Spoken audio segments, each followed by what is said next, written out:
is a collaboration between nonprofit organizations that reach out into educational environments across all different boundaries to try and reach and inspire young people.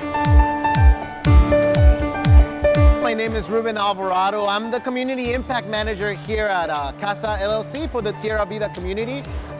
I've been involved with Passport to Wildlife for 3 years now, and this is our third and largest event. We're very excited to bring over 700 kids.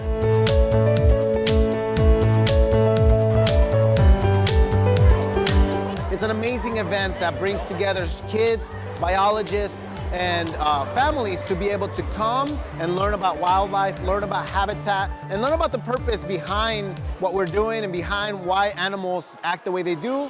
I think the thing that Passport to Wildlife provides for a lot of young kids is a connectivity to wildlife in a way that they've never had. And so Passport to Wildlife is a mobile program where we can reach diverse groups of young people. Creating Passport to Wildlife was more so about just connecting young people to wildlife in a profound and meaningful way.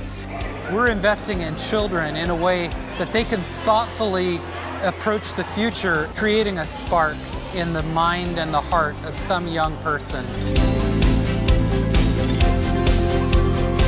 And to me, this is one of the most special things of the whole year because we get to celebrate wildlife. Passport to Wildlife, a place where you can learn about the environment that you live in so that you can protect it for the future.